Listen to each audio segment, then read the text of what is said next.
Hello everyone. अगर आप अभी तक कुछ नहीं पढ़े हो, अभी तक आपका जो उस डोल्ड्रम में फंसे हुए री एग्ज़ाम होगा नहीं होगा क्या होगा, तो आपको इतना जो मैं करवा रहा हूँ ना इतना कर लो। आप एक डिसेंट आपका प्रिपरेशन हो जाएगा, ठीक है। क्योंकि मैंने क्या किया, सारा PYQs को एनालिसिस करके और हर एक टॉपिक के अपना नोट्स बनाया है और वही नोट्स को मैं वीडियो फॉर्मेट में यूट्यूब पे डाल रहा हूँ ताकि सबका हेल्प हो जाए, ठीक है। तो आज हम टॉपिक जो करने वाले हैं, फर्स्ट टॉपिक हमारा है क्या, कॉन्स्टिट्यूशन एंड कॉन्स्टिट्यूशनलिज्म। तो इसमें सबसे पहले क्या करेंगे आप, अगर क्वेश्चन आया कॉन्स्टिट्यूशन एंड कॉन्स्टिट्यूशनलिज्म, तो इसमें दोनों को सबसे पहले आप डिफाइन कर लेना। यहाँ मैंने डिफिनीसन दे दिया है। उसके बाद आपको क्या दिखाना है कि आखिर डिफरेंसेस क्या है इसमें, है ना। डिफरेंसेस फाइंड आउट करना। तो कॉन्स्टिट्यूशन क्या है, एक रिटन डॉक्यूमेंट हो गया, राइट। लेकिन कॉन्स्टिट्यूशनलिज्म क्या है, एक प्रिंसिपल है जिसपे गवर्नमेंट अपना पावर को एक्सरसाइज करता है। और जो ये जो प्रिंसिपल है ना, वो क्या करता है, पावर को लिमिट करता है ताकि आप कुछ भी ऐसे ही यूज ना करो। डैट मीन्स आर्बिट्री जो यूज है ना, उसको क्या करता है, ये प्रिवेंट करता है, ठीक है। ये क्या करता है, फिर देखो second, establish political institution and governance mechanism, ठीक है। देखो सेकंड में यही हुआ कि प्रिवेंट करता है arbitrary power and promotes rule of law. Third में क्या करेंगे, कैन एग्जिस्ट इन अथॉरिटेरियन और डेमोक्रेटिक स्टेट। लेकिन जो कॉन्स्टिट्यूशनलिज्म है वो सिर्फ एग्जिस्ट करता है इसमें जहाँ पे democratic and rule based state हो, वही ना, जहाँ रूल बेस्ड स्टेट होगा वही तो एग्जिस्ट करेगा ना। सिंपल से बात है, क्योंकि डिफिनीशन में कहा है कि आपको पावर को क्या करना है, लिमिट में यूज करना है, ठीक है। अब फोर्थ में एक एग्जांपल डाल दो तो इंडियन कॉन्स्टिट्यूशन 1950, और या फोर्थ में यहाँ पे भी एग्जांपल डाल दिए इसमें, तो रूल ऑफ लॉ और सेपरेशन ऑफ पावर क्या है, कॉन्स्टिट्यूशनलिज्म है। अब सर्टेन प्रोविजन जो है हमारे कॉन्स्टिट्यूशन में जो कॉन्स्टिट्यूशनलिज्म को प्रमोट करता है, तो आर्टिकल 13 क्या कहता है, जुडिशियल रिव्यू के बारे में। Article 14, no arbitrary action by the state. Article 32 and 26, citizen इनके पास पावर है कि वो चैलेंज कर सकता है अनकॉन्स्टिट्यूशनल एक्ट को।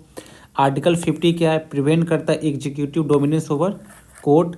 आर्टिकल 368 क्या करता है, इंश्योर करता है फ्लेक्सिबिलिटी पर प्रोटेक्ट करता है बेसिक स्ट्रक्चर। तो यहाँ पे कुछ सर्टेन जो आर्टिकल्स है अगर आप लिख दोगे तो ये आपका क्या करेगा, आंसर में वेटेज डालेगा, राइट। अब वही कॉन्स्टिट्यूशनलिज्म का की फीचर्स क्या होगा, की फीचर्स को लिखना होगा तो क्या लिखोगे, क्या लिमिटेड गवर्नमेंट को प्रमोट करता है, ठीक है। उसके बाद देखो सेकंड का रूल ऑफ लॉ को प्रमोट करता है। मैंने क्या कहते, देखो एग्जाम्पल्स भी डाला है। देखो देखो, power is not absolute but subject to constitutional restriction. यहाँ पे देखो, restricted the use of article 356 by ensuring judicial review. Court ने ये इंश्योर किया, सुप्रीम कोर्ट ने किया है कि आप हर समय आप ऐसे नहीं यूज कर सकते हो प्रेसिडेंशियल रूल को, है ना। आपको एक जुडिशियल रिव्यू भी उसमें सब्जेक्ट रहेगा। जैसे उत्तराखंड में एक बार लगा था प्रेसिडेंट रूल, लेकिन बाद में फिर जब वो उसका जुडिशियल रिव्यू हुआ तो फिर उसको स्ट्रक डाउन कर दिया गया था। रूल ऑफ लॉ करता है, अप्लाई करता है इक्वलिटी टू ऑल। आर्टिकल 14 यहाँ पे एग्जाम्पल डाल दिए। फिर देखो, रूल अप्लाई करता है इक्वली टू ऑल। तो जैसे देखो, अगर एक नॉर्मल पर्सन हो तो अगर आप कोई स्कैम करो तो आपको भी सेम सज़ा मिलेगा, जस्ट लाइक लालू प्रसाद यादव जी, ठीक है, एंड जयललिता, ये जिन्होंने लालू प्रसाद यादव फूड स्कैम, जो फूड का जो इशू हुआ था ना, फूडर वाला फूड स्कैम में उनको पकड़ाया था तो उनको भी सेम सज़ा मिला, है ना, जैसे कॉमन पीपल को मिलेगा। तो कोई यहाँ पे ये नहीं है, डिस्क्रिमिनेशन कोई नहीं है। आपको पनिशमेंट, अगर आप गलती करते हो तो पनिशमेंट मिलेगा ही मिलेगा। थर्ड क्या है, सेपरेशन ऑफ पावर। तो क्या एग्जीक्यूटिव लेजिस्लेटिव जुडिशरी क्या करता है, प्रिवेंट करता है कॉन्सेंट्रेशन ऑफ पावर को प्रिवेंट करता है। जैसे कि केस लॉ था राज नारायण वर्सेस इंदिरा गांधी के, तो उसमें क्या कहता है, स्ट्रक डाउन कर दिया था, 39 कॉन्स्टिट्यूशनल अमेंडमेंट को स्ट्रक डाउन कर दिया था। तो आपको ना मैं बताना ये चाह रहा हूँ कि अगर पॉइंट अगर आप लिखोगे ना तो आप उसमें एग्जाम्पल्स या केस लॉ जरूर डालो, आर्टिकल्स जरूर डालो। उससे क्या होगा, आपका मार्क्स औरों से डिफरेंस रहेगा, वेरी करेगा आपका, मतलब जो पॉइंट्स होना काफ़ी ज़्यादा उसमें वजन बढ़े आएगा, है ना। बोलते हैं ना, बातों में वजन होना चाहिए, तो वही आपको पॉइंट में वजन होना चाहिए। फोर्थ क्या है, judicial review, again article 13। Fundamental rights and freedom, article 1425। एक क्वेश्चन, एक केस लॉ डाल दिए क्या है, Menaka Gandhi versus union of India, ठीक है। इसी का एक्सपांडेड आर्टिकल 21। एक है democratic governance, article 326 universal adult franchise. Challenges में देख दो, जुडिशियल ओवर रीच है ना।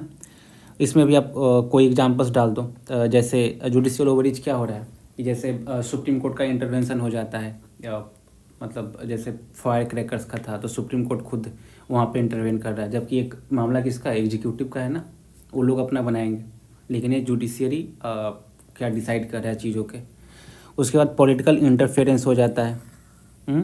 इसमें देखो मिसयूज हो जा रहा है क्या, institution like CBI and ED against opposition, ऐसा एलिगेशन आ रहा है ना, ऐसा एलिगेशन चलता है कि आप मिसयूज कर रहे हो। इमरजेंसी प्रोविज़न है आर्टिकल 350 to 356, ये क्या करता है, सिविल लिबर्टी को क्या करता है, कटाल कर रहा है। तो ये चीज़ें क्या है, चैलेंजेज है इसका कॉन्स्टिट्यूशनलिज्म का। ठीक है, अब रिकमेंडेशन क्या हुआ, सेकेंड ARC का रिपोर्ट आया था, उसमें कॉल किया था, call for reducing political control over institution. फिर 15 लॉ कमीशन का रिपोर्ट था, क्लियर सेपरेशन ऑफ पावर होना चाहिए। यहाँ पे सेपरेशन ऑफ पावर क्लियर नहीं है, तभी तो क्या हो रहा है, जुडिशियल ओवररीच हो जाता है ना। फिर देखो national commission to review the working of the constitution, ये क्या करेगा, greater safeguard against executive over reach. तो अगर आप इतना पॉइंट अगर आप लिख दे रहे हो तो that means you are at a good position to score good marks. अगला टॉपिक देखते हैं, बेसिक स्ट्रक्चर।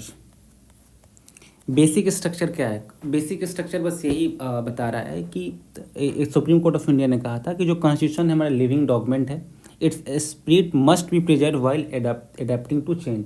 आप कोई भी चीज़ हो रहा है सोसाइटी में, इवॉल्व हो रहा है, तो आप इवॉल्व हो, बट जो बेसिक फीचर है ना उसको आप चेंज नहीं कर सकते जो कॉन्स्टिट्यूशन का है। तो पॉजिटिव वही सुप्रीम कोर्ट का मैंने इसको कोर्ट आप डाल देना, उसके बाद बेसिक स्ट्रक्चर को डिफाइन करते हुए, डिफिनीशन डिफाइन तो नहीं है लेकिन जो जजमेंट है केशवानंद भारती केस उसके बारे में लिखते हुए, और बाकी इसका पॉजिटिव और निगेटिव इम्पैक्ट डाल के और उसके बाद कन्वर्ट डाल के इसको आप ये कर सकते हो, वाइंड अप कर सकते हो। ये देखो ये क्या पॉजिटिव इम्पैक्ट क्या है, प्रिवेंट करता है अनकॉन्स्टिट्यूशनल अमेंडमेंट, अगेन वही है 39th कॉन्स्टिट्यूशनल अमेंडमेंट एक्ट 9 जो लिमिट किया था जुडिशियल रिव्यू को। ये करता है protect fundamental rights, Minerva mile versus union of India, आप वो फंडामेंटल राइट को राइट नहीं कर सकते हो। रामलीला मैदान जिसमें क्या गया था, राइट टू प्रोटेस्ट पीसफुली, ये क्या गया था, अपहेल्ड किया गया था। अगेन है judicial review and constitutional supremacy को क्या करता है, इंश्योर करता है। ये देखो IR Coelho versus state of Tamil Nadu, 9th schedule को भी बेसिक स्ट्रक्चर को फॉलो करना ही चाहिए, है ना। उसके बाद देखो स्ट्रक डाउन कर दिया था NJAC एक्ट जो आया था, जिसमें जुडिशियरी का अपॉइंटमेंट से जजेज अपॉइंटमेंट रिलेटेड था, उसको स्ट्रक डाउन कर दिया। अगेन देखो स्ट्रेंथन किया फेडरलिज्म एंड स्टेट ऑटोनॉमी के एग्जांपल्स में देखो SR बोमई केस रिस्ट्रिक्टेड करता है arbitrary imposition of president rule, ठीक है। अगला है preserve free and fair election, PUCL versus union of India, introduction of NOTA. आप नोटा का भी इंट्रोडक्शन हुआ गया था कि आप चूज कर सकते हो, अगर आपको पसंद नहीं है तो आप सीधे नोटा मार दो, तो ये भी एक स्टेप ही है। बैलेंस किया फंडामेंटल राइट एंड DPSP के, जैसे DPSP में क्या था, है ना, तो EWS रिजर्वेशन है, 1/3 CA आया, तो इसमें क्या हुआ, बैलेंस किया इक्वालिटी एंड अफर्मेटिव एक्शन को। तो एग्जाम्पल से डेल पॉइंट वैलिडेट हो गया, 6 पॉइंट यहाँ लिखा मैंने। उसके बाद देखो प्रोटेक्ट करता है secularism and religious freedom, strike down क्या किया, ट्रिपल तलाक, इंश्योर किया gender justice without religious bias. SR Bommai versus union of India, secularism part of basic structure. अगला देखो प्रिवेंट करता है executive overreach and abuse of power. अब निगेटिव में देख लेते हैं क्या होता है, judicial overreach expanding judicial power. इससे क्या होता है कि जुडिशियरी का इंटरवेंशन हुआ था, पेगासस स्पाईवेयर केस आया था ना, तो उसमें क्या हुआ, जुडिशियरी का इंटरवेंशन हुआ, तो इससे क्या हुआ, एग्जीक्यूटिव अथॉरिटी का जो बाईपास किया गया, है ना। फिर क्या, नो डिफिनीशन फिक्स नहीं है, एक इवॉल्विंग कंसेप्ट है ना, तो कोई पता नहीं चलता कि आप किस चीज़ को आप बेसिक स्ट्रक्चर आप मान रहे हो। तो टोटली क्या रहा है, जुडिशियरी पे जा रहा है ना, एग्जीक्यूटिव को तो कुछ पता नहीं है कि आप जुडिशियरी कब क्या किसको बेसिक स्ट्रक्चर बोल दे, तो अगेन यहाँ पे एम्बिग्यूटी यहाँ काफ़ी ज़्यादा है। फिर देखो स्लो डाउन करता है इकोनॉमिक एंड पॉलिसी रिफॉर्म। अब जैसे state of West Bengal versus union of India, क्या किया था, इसमें लिमिट किया था states power over economic policy, और इससे क्या हुआ, इकोनॉमिक पॉलिसी में जब आप इकोनॉमिक पॉलिसी को आप रिस्ट्रिक्ट कर रहे हो, लिमिट कर रहे हो, तो डेट मीन्स आप डिसेंट्रलाइजेशन को आप क्या कर रहे हो, रिस्ट्रिक्ट कर रहे हो ना, तो ये हुआ। तो यहाँ पर मैंने एग्जाम्पल डाल दिया। उसके बाद क्या, फोर्थ पॉइंट में hindrance to criminal justice and national security reform. तो एक आया था Kartar Singh versus state of Punjab, UAPA से रिलेटेड शायद केस था। तो उसमें क्या हुआ था, जजमेंट आया था ना कि उसमें क्या किया कि उसने पुलिस का जो पावर है ना उसको रिस्ट्रिक्ट कर दिया गया है ना, पुलिस को पावर को रिस्ट्रिक्ट कर दिया गया इसमें। अगला क्या, unclear hierarchy between fundamental right and DPSP. अब देखो जैसे बिहार में जो लिकर बैन का केस आया था, केस है जो चैलेंज किया गया किसके किसके तो, right to livelihood article 19 and article 41 DPSP. तो ये हो गया हमारा बेसिक स्ट्रक्चर हमने पढ़ लिया। उसके बाद क्या पढ़ा हमने, कॉन्स्टिट्यूशनलिज्म। और नेक्स्ट टॉपिक अब आता है कॉन्स्टिट्यूशनल अमेंडमेंट। तो कॉन्स्टिट्यूशनल अमेंडमेंट में कोर्ट से हम स्टार्ट करते हैं क्या, इसे क्या, constitution that is too rigid, a constitution that is too rigid does not adapt to changing needs, while one that is too flexible risk adaptability, Bhimrao Ambedkar. यहाँ पे आर्टिकल 368 का जिक्र करते हुए आप इंट्रो में लिख सकते हो, ठीक है, इतना तो आपको पता ही होगा। अब मैं थोड़ा सा पॉइंट आपको देता हूँ, पर्पस क्या है इसका। ये क्या, to adapt changing socio economic needs, जैसे राइट टू एजुकेशन आया 86th कॉन्स्टिट्यूशनल अमेंडमेंट में। उसके बाद क्या, to correct constitutional ambiguity 24th CAA जो आया था उसमें क्लैरिफाई किया गया पार्लियामेंट्स पावर टू अमेंड। उसके बाद क्या, बैलेंस किया गया टू बैलेंस किया था fundamental right and DPSP. Again लिख दो, डेमोक्रेटिक गवर्नेंस को इन्हेंस करता है 73rd एंड 74th कॉन्स्टिट्यूशनल अमेंडमेंट। फिर उसके बाद क्या लिखोगे, टाइप्स लिखोगे, इसमें simple majority, special majority and by special majority plus state ratification. तो आप यहाँ पे जो भी इसका रेलिवेंट ये है रेलिवेंस, यहाँ पे सिंपल मेजोरिटी क्या होता है, स्पेशल मेजोरिटी क्या होता है, इसको by special majority state ratification क्या होता है, इसको 2 लाइन में आप सीधा डिफाइन करके आगे बढ़ोगे, इसमें ज़्यादा डिटेल नहीं जाना है। और इसका पॉजिटिव क्या है, इंश्योर करता है एडेप्टेबिलिटी टू चेंजिंग नीड्स। अब देखो जीएसटी आया 101 कॉन्स्टिट्यूशन अमेंडमेंट क्या हुआ, मॉडर्नाइज किया इंडिया टैक्सेशन सिस्टम को। फिर क्या, स्ट्रेंथन किया डेमोक्रेसी एंड रिप्रेजेंटेशन को, है ना। 66 कॉन्स्टिट्यूशन अमेंडमेंट क्या किया, लोअर किया वोटिंग एज 21 to 18। एम्पावर किया social and economic justice, again 93rd constitutional amendment आ गया, OBC reservation in educational institution.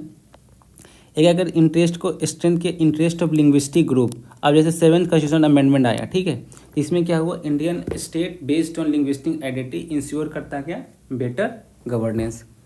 फिर देखो प्रोटेक्ट कर रहा है डेमोक्रेसी कैसे, 52nd कॉन्स्टिट्यूशन अमेंडमेंट आया जिसमें क्या हुआ, एंटी डिफेक्शन लॉ को इंट्रोड्यूस किया ताकि जो पॉलिटिकल इंस्टेबिलिटी था उसको हम कर्व कर सकें, है ना। आया राम गया राम वाला सीन जो था चल रहा था, उसको कर्व करने के लिए 42nd कॉन्स्टिट्यूशन अमेंडमेंट एक्ट आया। 6 क्या, ensure grass root governance and decentralisation.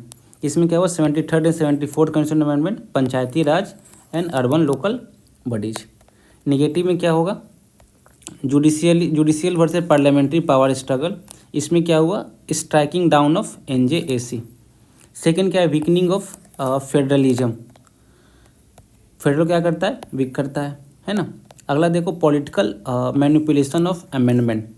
देखो 42nd अमेंडमेंट में क्या हुआ, ड्यूरिंग इमरजेंसी में 42nd कॉन्स्टिट्यूशन अमेंडमेंट क्या हुआ, जब इमरजेंसी का टाइम में आया था तो उसमें क्या हुआ, जुडिशियल रिव्यू को क्या वीक किया गया और जो एग्जीक्यूटिव को क्या था ना, पावर को एक्सेसिव पावर दे दिया गया था एग्जीक्यूटिव को। लेटर लेकिन 44th अमेंडमेंट में ये चीज़ों को सुधार लिया गया था, बट ऐसा हुआ था। ओवर यूज ऑफ अमेंडमेंट, जैसे 97th कॉन्स्टिट्यूशन अमेंडमेंट आया तो उसमें क्या हुआ, प्रोमोटेड कोऑपरेटिव सोसाइटी को प्रमोट करने के लिए आया था, बट स्ट्रक डाउन क्यों किया गया था कि क्योंकि यहाँ पे स्टेट लेजिस्लेचर का ना रोल यहाँ को कर्व किया गया था, तो इसलिए इसको स्ट्रक डाउन कर दिया गया। तो ये ओवर यूज ऑफ अमेंडमेंट ही हुआ ना। अब वे फॉरवर्ड में क्या, कॉन्स्टिट्यूशनल रिव्यू कमीशन को करेंगे to ensure amendment align with democratic principle. Second क्या है, प्री अमेंडमेंट जुडिशियल स्क्रूटनी कर सकते हैं, इससे क्या होगा, unconstitutional amendment before they are enacted prevent कर सकते हैं। अगला क्या, public referendum for major change. अगर कोई मेजर चेंज लाना है तो पब्लिक पार्टिसिपेशन को आपको इंक्रीज करना चाहिए। Strong federal consultation. अब स्टेट का अगर स्टेट ऑटोनॉमी कुछ हार्म हो रहा है, स्टेट को लेके आपको कुछ अमेंडमेंट करना है, तो आप स्टेट को भी अपने विश्वास में लो, है ना, ताकि वो वहाँ पे स्टेट का रोल इंश्योर हो। तो ये सारे पॉइंट्स हो गया आपका अमेंडमेंट से रिलेटेड। अब क्वेश्चन आया था इंडियन फेडरलिज्म से रिलेटेड। तो इंडियन फेडरलिज्म को सबसे पहले आपको डिफाइन करना है, फेडरल स्ट्रक्चर क्या होता है, ठीक है, मैंने अपने नोट्स में नहीं डाला। उसके बाद जो फेडरल फीचर है इंडिया का उसको आपको लिखना है। उसके बाद आपको क्या करना है, क्वेश्चन आया हुआ था मैं बता रहा हूँ। फिर एक क्वेश्चन आया था कि स्टेट नीड मोर ऑटोनॉमी। क्या ये आप इस पॉइंट से सहमत हैं? क्वेश्चन एक ये आया था। तो उसमें आपको क्या करना है मैं आपको बताता हूँ। देखो, सबसे पहले आपको 2 पॉइंट रखना होगा। आप 100% आप यस नहीं हो सकते हो, 100% नो नहीं हो सकते हो, क्योंकि मैंने देखा है लोग एग्ज़ाम्स में कुछ बच्चे जो न्यू होते हैं, ज़्यादा उनको मतलब समझ नहीं होता है फर्स्ट टाइम में, तो या तो एक ही व्यू को लेके आंसर लिख देते हैं। तो ऐसा नहीं करना है, आपको दोनों व्यू पे प्रॉपर आपको पॉइंट जस्टिफाई करते हुए लिखना है। और एक बात में बैलेंस कंक्लूजन कि ये पॉइंट अगर आप सोल्व कर दिए जाए तो चीज़ें को हम हैंडल कर सकते हैं एक बैलेंस कंक्लूजन में। तो यस में क्या करोगे, ऑटोनॉमी क्यों चाहिए, क्या करें, फेडरलिज्म होगा, इस फेडरलिज्म क्या होगा, मजबूत होगा। उसके बाद डिसेंट्रलाइजेशन होगा। जैसे आर्टिकल 1 है, तो आर्टिकल 1 में क्या होता है, आर्टिकल 1 क्या कर रहा है, तो सेंटर को क्या कहता है, यूनियन ऑफ स्टेट है ना। तो इसमें क्या सेंटर को ज़्यादा पावर दे रहा है, इससे क्या हो, ऑटोनॉमी स्टेट का डिक्रीज होता है, ऑटोनॉमी स्टेट का डिक्रीज हो रहा है। फिर अगेन देखो जीएसटी वाला जो अमेंडमेंट आया था 101st अमेंडमेंट, तो उसमें क्या हुआ कि सेंटर को ज़्यादा पावर किया, इसमें स्टेट का फाइनेंशियल जो पोजीशन है डाउन हुआ। हमें चीज़ों फंड को लेके हमको सेंटर पे आश्रित होना पड़ रहा है, डिपेंड होना पड़ रहा है, तो इसलिए स्टेट को ज़्यादा ऑटोनॉमी की जरूरत है। अगला पॉइंट देखो, फिजिकल फेडरलिज्म, स्टेट मोर expenditure less revenue. State expand ज़्यादा करता है लेकिन रेवेन्यू क्या होता है, लेस है। इवन देखो 1/5 फाइनेंशियल का 15 हुआ जो फाइनेंशियल कमीशन था, उसमें क्या हुआ, टैक्स का डिवोल्यूशन हुआ, तो उसमें रिव्यू कर दिया गया 42 to 41%। कोविड-19 में तो state struggle for fund, over reach of governance power, यहाँ गवर्नर का जो पावर है ओवर रीच होता है। जैसे तमिलनाडु में देखो कुछ बिल को लेके हमेशा मतलब लड़ाई होते ही रहता है, लड़ाई झगड़ा होते ही रहता है गवर्नमेंट में और गवर्नर में। तो ये क्या होता है, डिले करता है पॉलिसी को, बिल्स को क्या करता है, उससे क्या होता है, मतलब जस्टिस को आप गवर्नेंस में आप उसमें स्ट्रगल डाल रहे हो ना, इसलिए स्टेट को पावर चाहिए। ओवर सेंट्रलाइजेशन ऑफ की पॉलिसी, देखो जैसे नेशनल एजुकेशन पॉलिसी आया है, तो इसमें 3 लैंग्वेज फार्मूला को लाया गया है, तो इसमें काफ़ी कुछ स्टेट साउथ के जो उसको मान नहीं रहे, तो आपको स्टेट का भी चीज़ें आपको ध्यान से रखना होगा। Unequal economic development among state, अब देखो बिहार एंड यूपी है, हाई सेंट्रल फंड है बट लोअर इकोनॉमिक कंट्रोल है इनको, है ना, सेंट्रल फंड है बट लोअर इकोनॉमिक कंट्रीब्यूशन है यहाँ पे। वही साउदर्न स्टेट है, वहाँ का कंट्रीब्यूशन ज़्यादा हो रहा है, लेकिन क्या है जो फंड है फंड उनका कम हो रहा है। अब पॉइंट नो में आ जाते हैं, नो नहीं चाहिए, नो क्यों, यहाँ देखो रिस्क है क्या, वीकेंड का नेशनल यूनिटी एंड सेक्शनिस्ट मूवमेंट, तो इसमें क्या Punjab Khalistan movement, Nagaland insurgency example डाल देंगे। Physical irresponsibility and risk of economic instability, many state क्या है ना, हाई पब्लिक डेट है, और जिससे क्या होगा जो मिसमैनेजमेंट क्या होगा, ख़राब हो सकता है। इवन देखो पंजाब राजस्थान वेस्ट बंगाल में ह्यूज फिजिकल डिफिसिट है। अभी क्या करें, उसके बाद जो फ्रीवीज आता है, अब फ्रीवीज का यूज हो रहा है, जिससे क्या हो रहा है, और स्टेट पे क्या हो रहा है, इकोनॉमिक उनका और ख़राब होते जा रहा है। तो आप इस एग्जांपल आप डाल सकते हो बिल्कुल, है ना। Weakening of law enforcement, like demand for state police control over CBI पे कंट्रोल का डिमांड किया जा रहा है। Dilution of national identity and single citizenship, देखो नॉर्थ ईस्ट एग्जाम्पल में हम डाल सकते हैं कि north east autonomous council demand करता है स्पेशल रेसिडेंसी राइट। फिर एक देखो डिमांड हो रहा है सेपरेट स्टेट फ्लैग, एक कंट्रोवर्सी आया था कर्नाटका में फ्लैग कंट्रोवर्सी पे, तो वहाँ सेपरेट स्टेट फ्लैग का डिमांड हुआ था, है ना। तो ये भी आप एग्जांपल डाल सकते हो। Again risk of governor state conflict and political instability, देखो West Bengal governor and state government dispute, इससे क्या हो रहा है, डिलेड बिल हो रहा है पॉलिसी इम्प्लीमेंटेशन में। इसके बाद देखो महाराष्ट्र पर क्राइसिस हुआ था, कुछ दिन पहले हुआ था ना, शिंदे का एंड ऑल, है ना। तो उसमें भी महाराष्ट्र गवर्नर का रोल देख ही नहीं हो गया, तो उससे क्या हुआ, इसके कारण भी अब क्या है कि चीज़ें ये हो रहा है। तो ये हो गया आपका इंडियन फेडरलिज्म से। एक और टॉपिक अभी देख लेते हैं, कॉन्स्टिट्यूशनल मोरालिटी। ये काफ़ी एक फेवरेट टॉपिक बन जा रहा है रिसेंट टाइम में, यूपीएससी में भी क्वेश्चन पूछ चुका है, बीपीएससी में भी ये क्वेश्चन पूछ चुका है। तो इसको आपको अच्छे से प्रिपेयर करना है। कॉन्स्टिट्यूशनल मोरालिटी क्या होता है ये आपको देख लेना है। इसका इम्पोर्टेंस क्या है, तो इम्पोर्टेंस क्या है, रूल ऑफ लॉ को इंश्योर करता है, ठीक है, जब ताकि आर्बिट्री यूज ऑफ पावर ना हो सके। देखो अगेन एग्जांपल्स में डाल देना, एडीआर वर्सेस यूनियन ऑफ पीछे डिस्कस कर चुके हैं, जो इलेक्टोरल बॉन्ड है उसमें सुप्रीम कोर्ट क्या कहता है, स्ट्रक डाउन कर दिया था। फंडामेंटल राइट को प्रोटेक्ट करता है। नाज फाउंडेशन के राइट टू प्राइवेसी आर्टिकल 21 क्या डेमोक्रेसी एंड सेकुलरिज्म को स्ट्रेंथ करता है। Inclusive governance and prevent majoritarianism. Ban of example में बैन ऑफ ट्रिपल क्लाड अफेल्ड करता है। जेंडर जस्टिस सैटरबानो versus union of India case. Balance institutional powers ये क्या करता है, स्ट्रेंथ करता है। Checks and balances.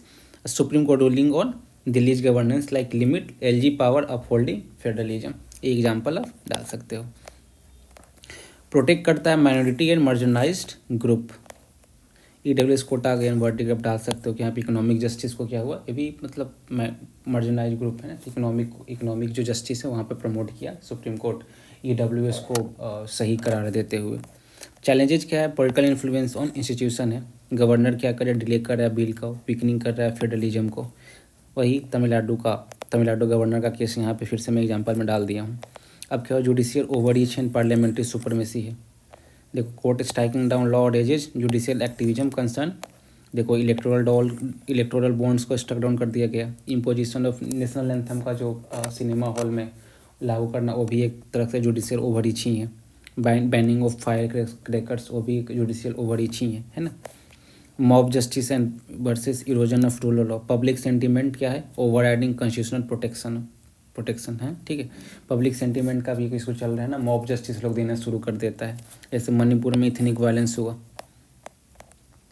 Corruption and institutional weaknesses, lack of transparency and accountability in governance.